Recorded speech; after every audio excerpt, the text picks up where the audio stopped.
പാലക്കാട് എലപ്പുള്ളി മദ്യനിർമ്മാണശാലയ്ക്ക് അനുമതി നൽകിയതുമായി ബന്ധപ്പെട്ട cabinet not പ്രതിപക്ഷ നേതാവ് പുറത്തുവിട്ടു. സർക്കാരിലോ മുന്നണിയിലോ ആലോചിക്കാതെ മുഖ്യമന്ത്രിയും എക്സൈസ് മന്ത്രിയും മാത്രം ചേർന്നാണ് വിവാദ തീരുമാനമെടുത്തത് എന്നതിൻ്റെ തെളിവുകളാണ് ഇപ്പോൾ പ്രതിപക്ഷ നേതാവ് വി ഡി സതീശൻ പുറത്തുവിട്ടിരിക്കുന്നത്. അദ്ദേഹം ഇങ്ങനെ പറയുകയും ചെയ്തു. സലീം മാലിക് തിരുവനന്തപുരത്ത് വിവരങ്ങളുമായി ചേർന്നു. സലീം, വളരെ പ്രധാനപ്പെട്ട ഒരു നോട്ടാണല്ലോ അദ്ദേഹം പുറത്തുവിട്ടിരിക്കുന്നത്. ഇതിൻ്റെ കൂടുതൽ വിവരങ്ങൾ എന്താണ്? Good morning.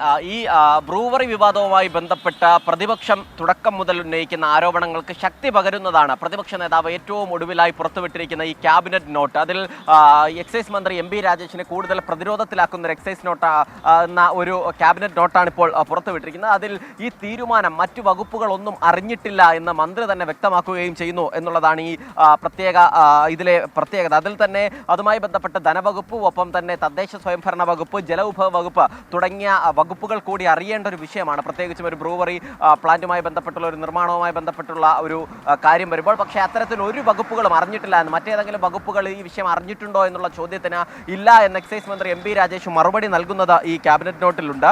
മാത്രമല്ല, ഇത് ഒറ്റയ്ക്ക് മുഖ്യമന്ത്രിയും എക്സൈസ് മന്ത്രിയും മാത്രം ചേർന്നെടുത്ത തീരുമാനമാണ് എന്ന സംശയത്തിൻ്റെ കൂടി ഒരു വാക്കാണ് ഇപ്പോൾ പ്രതിപക്ഷ നേതാവ് പറയുകയും ചെയ്യുന്നത്. കാരണം ആരോടും ചർച്ച ചെയ്യാതെയാണ് ഈ പ്ലാന്റിന് അനുമതി നൽകിയത് എന്നുള്ളത് പ്രതിപക്ഷ നേതാവിന്റെ ആദ്യം മുതലുള്ള ആരോപണമാണ്. പക്ഷേ മുന്നണിയിൽ ഉൾപ്പെടെ വ്യക്തമായ ചർച്ച നടത്തി എന്ന് അന്ന് തന്നെ എം ബി രാജേഷ് പറയുകയും ചെയ്തതാണ്. പിന്നാലെ CPI ഉൾപ്പെടെ അതിൽ എതിർപ്പുമായി രംഗത്തെത്തുകയും ചെയ്തു. ഇപ്പോൾ പ്രതിപക്ഷ നേതാവ് മന്ത്രിസഭയിൽ മാത്രമല്ല മുന്നണിയിൽ പോലും ഇക്കാര്യം ചർച്ച ചെയ്തിട്ടുണ്ടോ എന്ന സംശയമാണ് എന്ന് പ്രതിപക്ഷ നേതാവ് ഇപ്പോൾ ആരോപിക്കുകയും ചെയ്തിട്ടുണ്ട്. ഈ 32G3 2024 എന്ന നികുതി എന്നുള്ള ഫയൽ നമ്പറിലാണ് ഈ വിവരങ്ങൾ ഇപ്പോൾ പ്രതിപക്ഷ നേതാവ് പുറത്തുവിട്ടിരിക്കുന്നത്. പാലക്കാട് ഉപതെരഞ്ഞെടുപ്പിന്റെ പ്രചരണം നടക്കവേ കഴിഞ്ഞ വർഷം നവംബർ 8-നാണ് ഫയൽ മന്ത്രിസഭാ യോഗത്തിന് സമർപ്പിക്കാനുള്ള ഉത്തരവ് മുഖ്യമന്ത്രി നൽകുന്നത്. അതിന് പിന്നാലെ ഈ മന്ത്രിസഭാ യോഗത്തിലേക്ക് ഈ ഫയൽ സമർപ്പിക്കുന്നത് ഈ മാസമാണ്.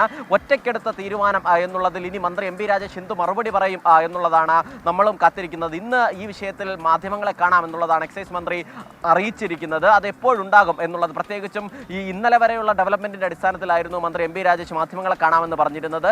അതിനിടയിലാണ് പ്രതിപക്ഷ നേതാവ് എം ബി രാജേഷിനെ കൂടുതൽ പ്രതിരോധത്തിലാക്കുന്ന ഈ തെളിവ് കൂടി പുറത്തുവിട്ടത്. അതുകൊണ്ട് ആ വാർത്താ സമ്മേളനം, അതല്ലെങ്കിൽ ആ മാധ്യമ സമ്മേളനം എപ്പോഴുണ്ടാകും എന്നുള്ളതാണ് ആകാംക്ഷ. SK.